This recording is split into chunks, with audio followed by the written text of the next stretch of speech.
Good evening everyone. Self study CG TET में आप सभी का स्वागत है। यदि आप हमारे वीडियो में नए हैं तो चैनल को सब्सक्राइब कर ले और बेल आइकन को प्रेस कर ले, जिससे आपको हमारे वीडियो का नोटिफिकेशन मिलता रहे। तो आज के वीडियो बहुत ही महत्वपूर्ण होने वाले हैं और आज का वीडियो जो है सीजीटेट और टीचर भर्ती वर्ग 3 दोनों के लिए है, जिसमें आज का जो विषय है वह है पर्यावरण, जिसको ईवीएस बोलते हैं। और इसमें हमारे सिलेबस के अनुसार यहाँ पर जो टॉपिक है वह है इकाई 6। इकाई 6 में क्या दिया है? परिवार, जिसको फैमिली कहते हैं। तो आज इसी के बारे में चर्चा करेंगे। और यहाँ से हमेशा 4 नंबर के प्रश्न पूछे जा चुके हैं। 4 नंबर के प्रश्न हमेशा बनते हैं। तो आप लोग 4 नंबर पाने के लिए, आप लोग 4 नंबर चाहिए आपको, तो वीडियो को शुरू से अंत तक अच्छी से ज़रूर देखें, तभी आपको 4 नंबर मिल सकती है। तो ध्यानपूर्वक अच्छे से ज़रूर देखें। तो चलिए स्टार्ट करते हैं। देखिए, हमारे सिलेबस में इकाई 6 में परिवार दिया है, जिसको फैमिली कहते हैं। इसमें सबसे पहले जो टॉपिक है वह है आपसी संबंध। आपसी संबंध अब किसको कहते हैं? तो आपसी संबंध का मतलब होता है रिश्ते नाता, या उससे आपका क्या संबंध है। जैसे कि माता पिता, भाई बहन, दादा दादी, बुआ फूफा, चाचा चाची, मौसा मौसी, मामा मामी, तो ये सभी क्या है? आपसी संबंध है। अपनत्व की भाव इसमें होती है, तो इसको बोलते हैं आपसी संबंध। चलिए आगे चलते हैं। परिवार शब्द का परिचय, यहाँ से प्रश्न बनता है। अंग्रेजी में परिवार को क्या बोलते हैं? फैमिली बोलते हैं। अंग्रेजी में परिवार को फैमिली, और फैमिली जो शब्द है यह किस भाषा से लिए गए हैं? तो यह लैटिन भाषा के शब्द से लिए गए हैं, जिसको फैमुलस बोलते हैं। यह फैमुलस से उत्पन्न हुआ है, फैमिली। लैटिन भाषा के फैमुलस शब्द से उत्पन्न क्या हुआ है? फैमिली, जिसका शाब्दिक अर्थ क्या होता है? नौकर या समूह। लैटिन भाषा में क्या कहा जाता है? इसको नौकर या समूह कहा जाता है। और हमारे हिंदी में परिवार कहते हैं, और अंग्रेजी में क्या कहते हैं? इसको फैमिली कहते हैं।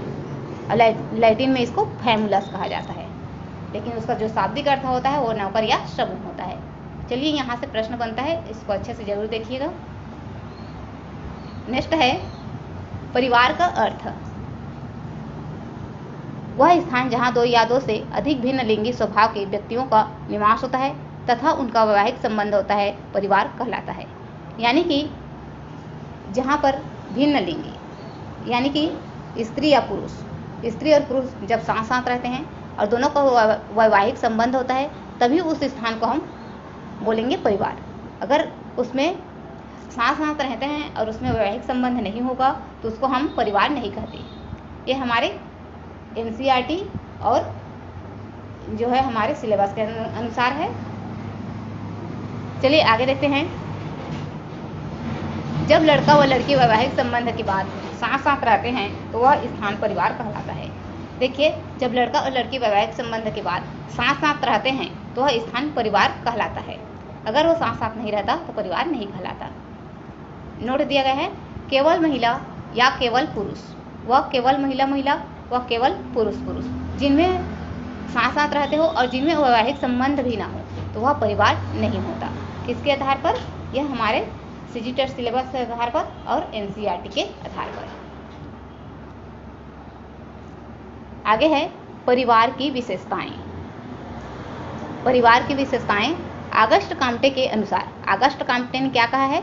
परिवार समाज की आधारभूत इकाई है। परिवार क्या है? समाज की आधारभूत इकाई है। यानी कि परिवार जो है छोटा रूप है और समाज क्या है? बड़ा रूप है। तो समाज की आधार क्या है? परिवार है। और परिवार की आधार क्या है? एक व्यक्ति। एक व्यक्ति से 2 व्यक्ति मिलकर के क्या बनते हैं? एक परिवार बनता है। और परिवार से ही समाज का निर्माण होता है। इसलिए जो है समाज का जो आधारभूत इकाई है वह है परिवार। इसको किसने कहा है? ऑगस्ट काम्टे ने। आगे है मैकाइवर पेज। मैकाइवर पेज ने क्या कहा है? बच्चों के जनन एवं पालन पोषण की उचित व्यवस्था करता है। देखिए, मैकाइवर पेज ने कहा है कि परिवार वो किसको मानता है? मैकाइवर पेज के अनुसार परिवार वो उसको मानता है जिसमें बच्चों के जनन एवं पालन पोषण की जो उचित व्यवस्था है, उसकी जो जिम्मेदारी होती है वह जो है उस परिवार की होती है।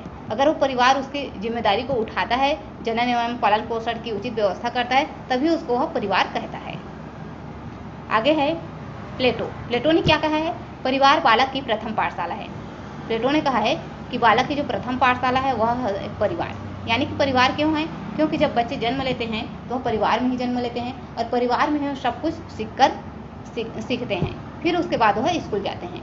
तो जो है प्रथम जो पाठशाला है वह परिवार ही है, क्योंकि माता ही बालक की सबसे प्रथम गुरु होती है। आगे है परिवार की विशेषताएं। परिवार की विशेषताएं। परिवार समाज की आधारभूत इकाई हैं। परिवार बालक की प्रथम पाठशाला है। समान आवास, समान भोजन एवं सामाजिक क्रियाएं का साथ साथ उपयोग। परिवार तब कहेंगे जब उसमें समान आवास, समान भोजन एवं एक ही रसोई का बना हुआ भोजन और सभी जो सामाजिक क्रियाएं होती है अपने परिवार में, उन सभी का साथ साथ उपयोग करते हैं। जो भी आय व्यय जो भी रहता है उन सभी का उपभोग समान करते हैं और एक साथ रहते हैं और उसका विवरण रखा जाता है, तो उन सभी को बोलते हैं परिवार। आगे है बच्चों का पालन पोषण की जिम्मेदारी माता पिता संरक्षक की होती है। बच्चों का जो पालन पोषण की जिम्मेदारी होती है वह संरक्षक की होती है, तभी उसको परिवार कहा जाता है। परिवार विवाह के उपरांत माना जाता है। परिवार कब कहेंगे? जब विवाह हो जाता है और साथ साथ रहते हैं तभी उसको परिवार कहा जाता है। आगे है परिवार में रक्त संबंधों का होना अनिवार्य नहीं है। यानी कि परिवार में रक्त संबंधों का होना अनिवार्य नहीं है कि वह अपने ही परिवार या अपने ही खून का पुत्र हो या अपने ही खून का भाई हो, ऐसे होना जरूरी नहीं होता है। उसमें गोद लिया भी होता है या उसके अंतर्गत आप किसी काम करने वाले को भी रख सकते हैं, अपने घर का सदस्य बना सकते हैं। आगे है बच्चों की बीच उपरांत या सहोदर का परिवार में रक्त संबंधों का होना अनिवार्य नहीं है। यानी कि जरूरी नहीं होता कि वह कि अपने ही मतलब खून का पुत्र हो या अपने ही खून का भाई हो, ऐसे नहीं होता कि वह घर में काम करने वाले जो नौकर रखते हैं वो भी हो सकता है, या फिर घर में कोई गोद लिया हुआ रहता है उसको भी बोल सकते हैं। तो इसमें जो परिवार में है रक्त संबंधों का होना अनिवार्य नहीं होता, उसको भी परिवार कहा जाता है। आगे है बच्चों के बीच उपरांत या सहोदर का भाव होना। यानी कि बच्चों के बीच जो है अपनत्व का भाव, जैसे कि वह मेरा भाई है, वह मेरा पिताजी है, उसी तरह से अपनत्व का जब उसमें भाव होता है, चाहे वो कोई भी संबंध हो, कोई भी रिश्ता नाता हो, अगर उसमें अपनत्व का भाव होता है तभी और सहोदर का भाव होता है तभी उसको हम बोलते हैं परिवार। बच्चों के बीच अपनत्व या सहोदर का भाव होना जरूरी है। नौकर व दत्तक पुत्र को भी परिवार के सदस्य माना जाता है। नौकर यानी कि घर में जो कार्य करने वाले रहते हैं वो, और दत्तक पुत्र जो गोद लिए रहते हैं वो, तो उनको भी परिवार के एक सदस्य के रूप में माना जाता है, तो उसे भी परिवार कहते हैं। तो ये सभी क्या है? परिवार की विशेषताएं हैं। आगे है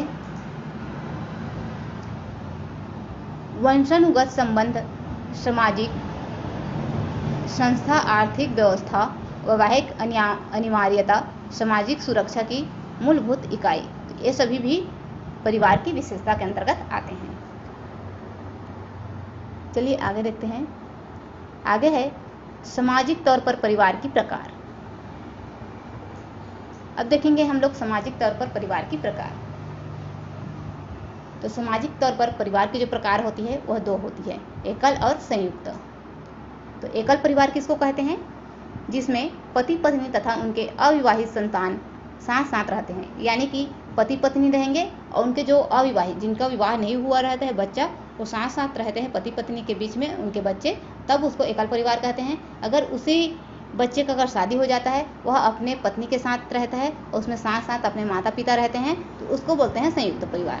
जैसे कि इसमें है दूसरा में संयुक्त परिवार क्या है? तो पति पत्नी तथा उनके विवाहित संतान। यहाँ पर पति पत्नी है और उनके विवाहित संतान, जो उसके विवाहित बच्चे हैं, उनके शादीशुदा हो गए हैं, शादी हो गए हैं और सभी साथ साथ रहते हैं, तो इसको बोलते हैं संयुक्त परिवार।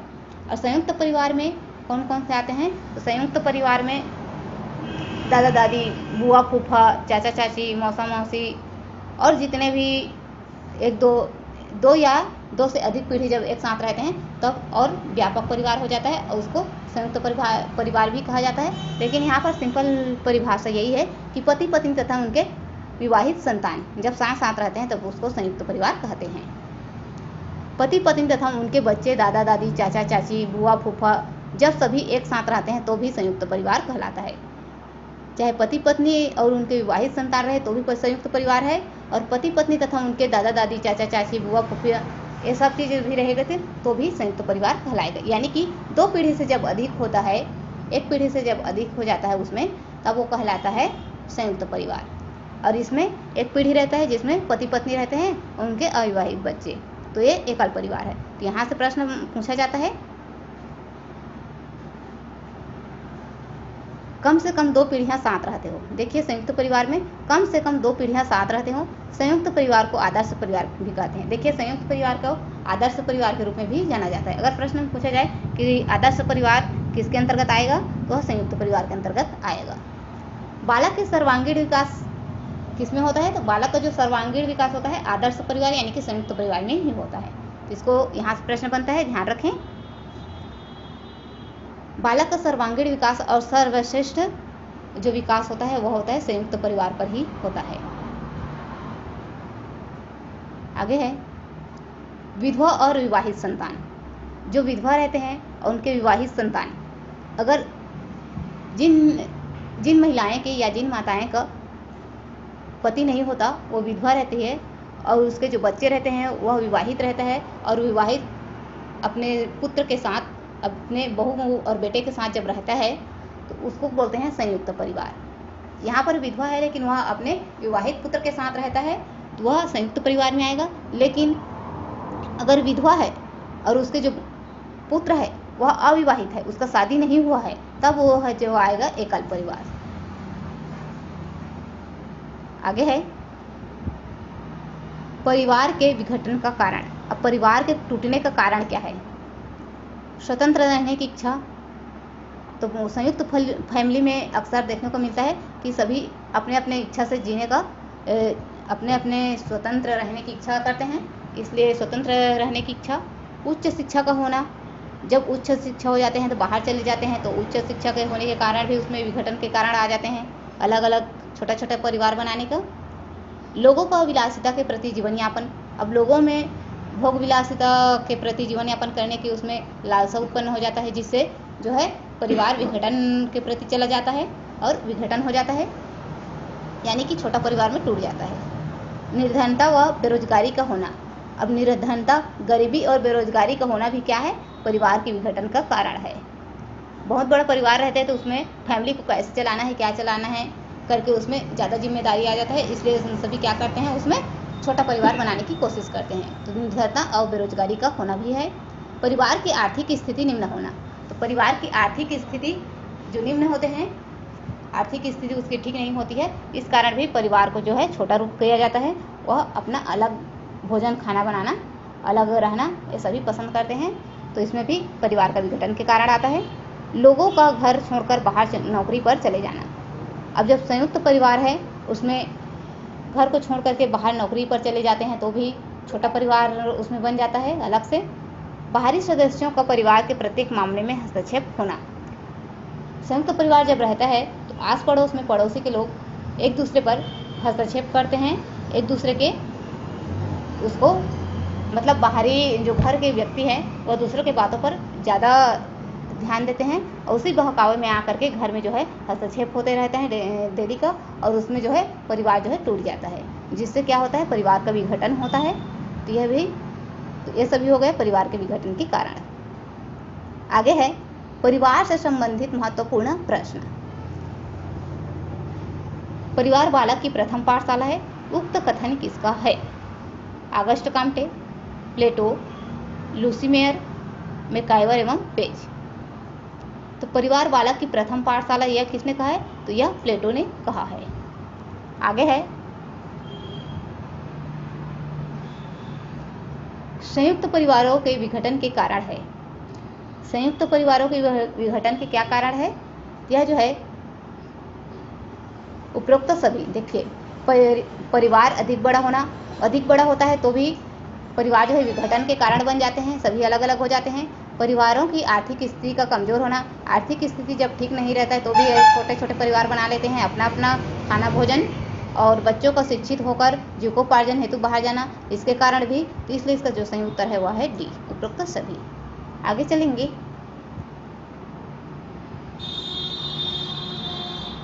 नेक्स्ट है हमारे परिवार के अंतर्गत, सिलेबस के अंतर्गत है सामाजिक बुराइयां। तो सामाजिक बुराइयां में सामाजिक बुराइयां किसको कहते हैं? समाज के लोगों द्वारा समाज के विरुद्ध कार्य करना सामाजिक बुराइयां कहलाता है। अर्थात जो समाज में कानून नियम बनाया जाता है उस नियम के विरुद्ध अगर कोई कार्य करते हैं तो उसको बोलते हैं सामाजिक बुराइयां। जैसे कि नशाखोरी, धूम्रपान करना और बाल विवाह, बाल श्रम और चोरी, डकैत, दहेज प्रथा, पर्दा प्रथा। तो ये सभी क्या है, ये सामाजिक बुराई के अंतर्गत आते हैं। जो अपने जो एक नियम बना हुआ रहता है, चाहे समाज के द्वारा हो या फिर सरकार के द्वारा हो, जो नियम बना रहता है उस नियम के विरुद्ध जो कार्य करते हैं उसको बोलते हैं सामाजिक बुराइयाँ। तो इसके अंतर्गत हम लोग देखेंगे। अब इधर का जो भी टॉपिक है सभी इम्पोर्टेंट है और यहाँ से प्रश्न बनता है, तो ध्यान से देखते जाइएगा। बाल विवाह, हमारे जो सिलेबस है इसमें सबसे पहला टॉपिक जो दिया गया है बाल विवाह। बाल विवाह दिया है, तो बाल विवाह क्या है? बाल विवाह को शारदा एक्ट के नाम से भी जाना जाता है, या शारदा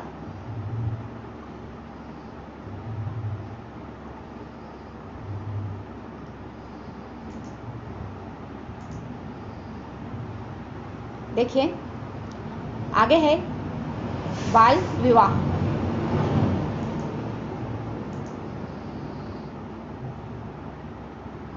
आगे है सामाजिक बुराइयां। हमारे सिलेबस में नेक्स्ट जो टॉपिक है वह है सामाजिक बुराइयां। तो सामाजिक बुराइयां किसे कहते हैं? जो हमारे समाज में जो प्रचलित व्याप्त जो प्रथाएं हैं उन सभी को कहते हैं सामाजिक बुराइयां। जैसे कौन कौन से हैं? जैसे दहेज प्रथा है, पर्दा प्रथा है, बाल श्रम है, बाल विवाह है, चोरी है, नशाखोरी है, डकैत है। ये सभी क्या है? सामाजिक बुराइयां हैं। तो सामाजिक बुराइयां कहेंगे किसको? समाज के लोगों द्वारा समाज के विरुद्ध कार्य करना सामाजिक बुराई कहलाता है।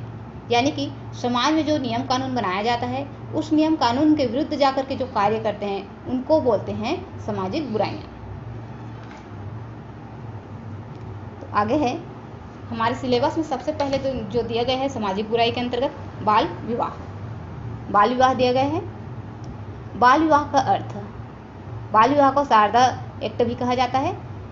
बाल विवाह का संबंध किससे है? तो शारदा एक्ट से है, इसको याद रखें। यहाँ पर बाल विवाह का अर्थ किसे कहेंगे? बाल विवाह सरकार द्वारा निर्धारित विवाह योग्य न्यूनतम आयु से कम आयु में विवाह किया जाना बाल विवाह कहलाता है। यानी कि जो भारत सरकार ने जो कानूनी नियम एक लागू किया है जिसका न्यूनतम आयु जो उम्र है लड़का और लड़कियों का, अगर उस उम्र से जो निर्धारित उम्र है उस उम्र से अगर कम उम्र में उसका शादी किया जाता है तो उसको बोलते हैं बाल विवाह। जैसे कि अभी वर्तमान में कितना है? तो वर्तमान में जो है विवाह योग्य है लड़कों के लिए 21 रखा गया है, लड़कियों के लिए 18 रखा गया है। अगर इससे कम उम्र में शादी करते हैं, चाहे किसी का भी हो, चाहे लड़का का हो या लड़की का हो, अगर इससे कम उम्र में जब शादी करते हैं तो उसको कहते हैं बाल विवाह। यहाँ से प्रश्न बनता है, यहाँ पर प्रश्न बनता है लेकिन यहाँ पर भी गलत हो जाता है। कारण है प्रश्न को सही तरीके से न पढ़ना। जैसे कि पूछ लेंगे कि वर्तमान में लड़कों और लड़कियों के विवाह योग्य आयु क्या है? अब उसमें लड़कों पूछा है पहले में, दूसरा में लड़कियों पूछा है। अब आपने जवाब दे दिया पहले 18 फिर बाद में 21, यानी कि पहले लड़की का जवाब दे दिया फिर लड़का का, तो प्रश्न उल्टा हो गया यानी कि गलत हो गया। तो उसको ध्यान में रखते हुए पढ़ना है। लड़का का पूछा है पहले में तो लड़का का ही करना, लड़की का पूछा है बाद में तो लड़की का ही करना है। तो उसको ध्यान में रखते हुए प्रश्न के उत्तर देना है। आगे है बाल विवाह के कारण। अब बाल विवाह के कारण कौन कौन से है? तो माता पिता द्वारा बेटियों की शादी को बोझ समझना, पहले समझा ही जाता था अशिक्षा के कारण कि माता पिता द्वारा बेटियों को शादी के लिए बोझ समझना। शिक्षा का अभाव, पहले अशिक्षित थे, शिक्षा नहीं था, अच्छी ज्ञान नहीं प्राप्त थी, शिक्षा के अभाव थी तो भी बाल विवाह किया जाता था, लड़कियों को पढ़ाया नहीं जाता था। परिवारों की आर्थिक स्थिति का निम्न होना, परिवार की जो आर्थिक स्थिति है गरीबी, जिसके कारण भी बाल विवाह किया जाता था। आगे है रूढ़िवादी परंपराओं का होना। रूढ़िवादी यानी कि जो रूढ़िवादी परंपराएं हैं, जो प्रथाएं हैं, उनके कारण भी जो है लड़कियों की शादी जल्दी कर दिए जाते थे, उम्र से पहले उसका शादी हो जाता था, तो उसको भी बाल विवाह का कारण है। आगे है बाल विवाह के प्रति दुष्परिणामों के प्रति जागरूक न होना। तो बाल विवाह जो है, बाल विवाह दुष्परिणामों के प्रति जागरूक नहीं रहते हैं तब उसके कारण भी जो है बाल विवाह होता है। आगे है बाल विवाह निवारण हेतु सरकारी उपाय। अब बाल विवाह को निवारण करने के लिए एक सरकारी उपाय है, जो सरकारी उपाय बनाया गया है वो कौन है? तो शारदा एक्ट। शारदा एक्ट 1929 कब बना ये? शारदा एक्ट 1929 किसने बनाया? हरविलास शारदा ने। किसने बनाया? हरविलास शारदा ने 1 अप्रैल, ये 1 अप्रैल है, 1 अप्रैल 1930 में बनाया गया और लागू किया। देखिए शारदा एक्ट 1929 को हरविलास शारदा ने 1 अप्रैल 1930 में लागू किया। कब लागू किया? 1 अप्रैल 1930 को। आगे है शारदा एक्ट बाल विवाह। देखिए शारदा एक्ट को ही बाल विवाह कहते हैं, और बाल विवाह का संबंध किससे है या शारदा एक्ट का संबंध किससे है? तो बाल विवाह से ही है। बाल विवाह हमारे देश में कानून के अनुसार लड़के की आयु 21 वर्ष है और लड़की की आयु 18 वर्ष है। इन दोनों में से किसी एक का भी आयु कम हो तो विवाह किया जाए, उसे बाल विवाह कहते हैं। शारदा एक्ट 1929। अब शारदा एक्ट 1929, इसमें विवाह की न्यूनतम आयु कितने रखे गए हैं? तो विवाह की जो न्यूनतम आयु है वह महिलाओं के लिए 14 वर्ष है और पुरुष के लिए 18 वर्ष है। तो यहाँ पर प्रश्न पूछा जा सकता है कि शारदा एक्ट 1929 के तहत जो विवाह आयु है कितना रखा गया है? तो आप इसको याद रखिए, महिला के लिए 14 वर्ष, पुरुष के लिए 18 वर्ष 1929 में। अब आगे है, अब शारदा एक्ट 1929 को संशोधन किया गया 1978 में। इसमें जब संशोधन किया गया तो क्या बने? शारदा एक्ट को संशोधन हुआ तो विवाह आयु न्यूनतम हुआ।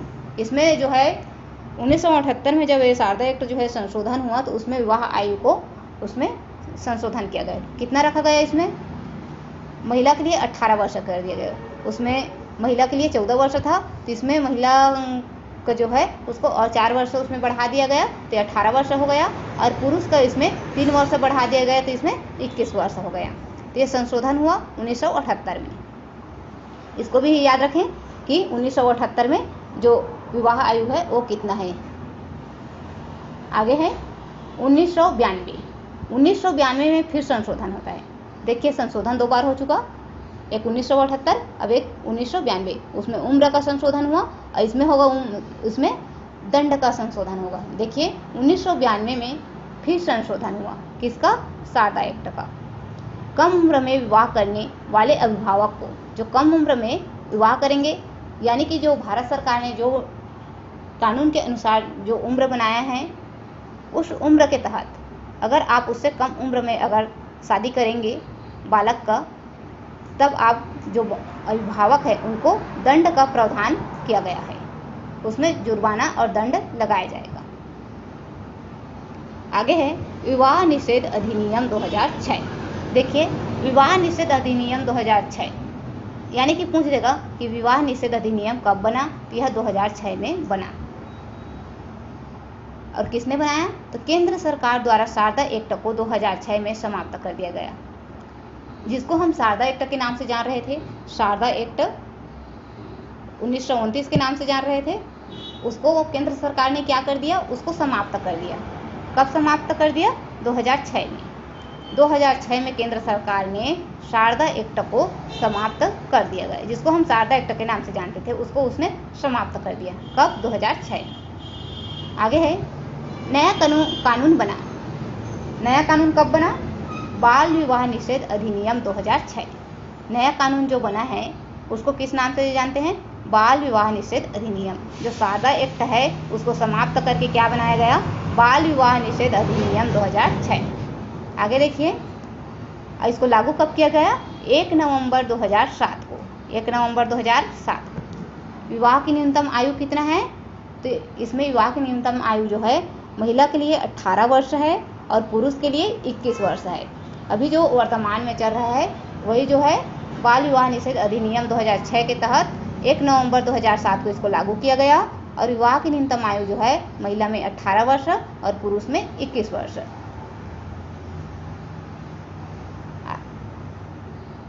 तो आज का वीडियो यहीं पर समाप्त करते हैं, क्योंकि वीडियो लंबा हो जाएगा।